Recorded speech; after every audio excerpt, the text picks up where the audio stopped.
Hey friends, this is not going to be an exhaustive list, but these are just some of my favorite resources for Cycle 1 Ancient History. So the first one is the Usborne Beginner's History Boxed Set.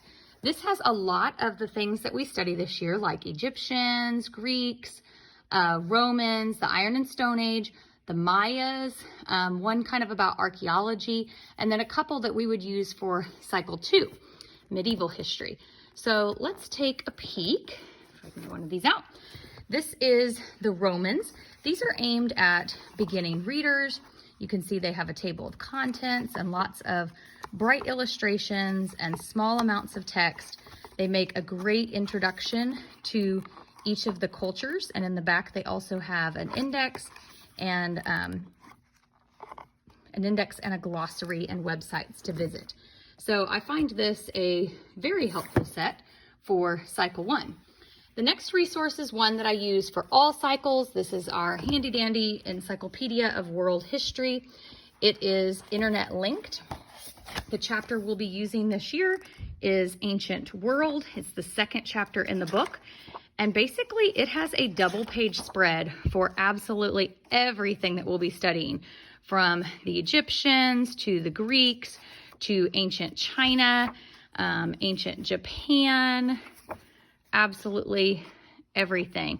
And you can see it's very easy to read. There's little timeline boxes and things. It goes all the way through history in chronological order, and it's really handy. You can see the dates of everything up at the top. But this also has some lesser known parts of history that it's kind of hard to find resources on. So we find this very helpful and very readable, even for younger children.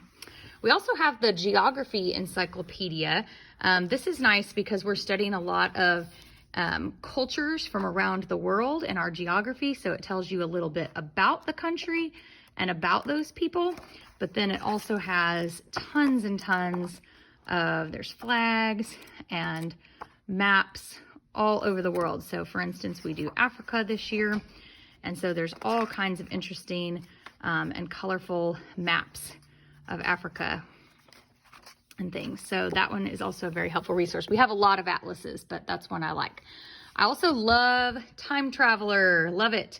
So this one has different sections. So Knights and Castles we would use for Cycle 2, but we would use the Romans and the Egyptians for this cycle. So basically you're putting on your time traveling helmet and you're going back to ancient Rome or ancient Egypt. And you can see this reads almost like a comic book. So it's really engaging for kids, younger kids, older kids. My 12-year-old still loves this book. You can learn a whole lot about ancient Rome and ancient Egypt from this book. If you have slightly younger kids, the My First Encyclopedia contains a lot of our science and our history this year. So you can see that it has some about ancient Egypt, the Iron Age. It's just a little bit easier to understand. Romans, ancient China, sailors, etc. Ancient Japan. We also have an illustrated stories from China. I think it's great when you can bring in some cultural elements, since we're talking about China this year. This is a beautifully illustrated volume that has all kinds of different stories and folk tales and fairy tales from China with a beautiful ribbon bookmark. And this would be a really nice addition to your Cycle 1 resources.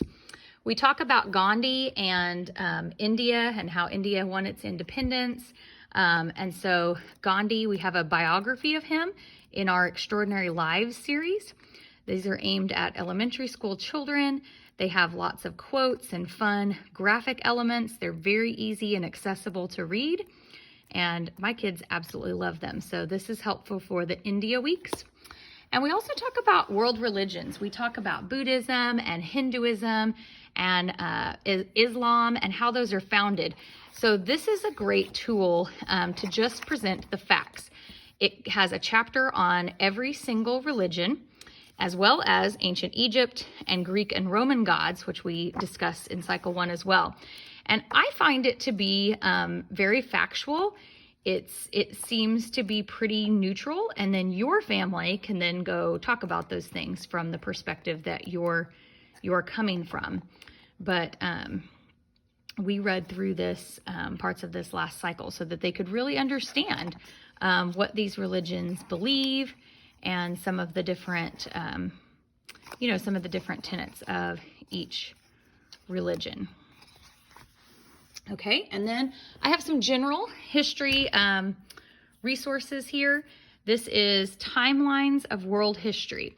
I love this one for all cycles. It is a concurrent history of the world, which is really neat. So, for instance, I can go to 500 BC in the ancient world, and I can see what was happening in Europe at that time, what was happening in the Middle East at that time, Africa, Asia, and the Americas. Sometimes I feel like we bounce around so much that the kids don't get like a truly holistic view of what we're studying. And so the whole first part of this is ancient world. And then you can see how you would use this from cycle 2 and cycle 3 as well. But concurrent timeline, putting it all together.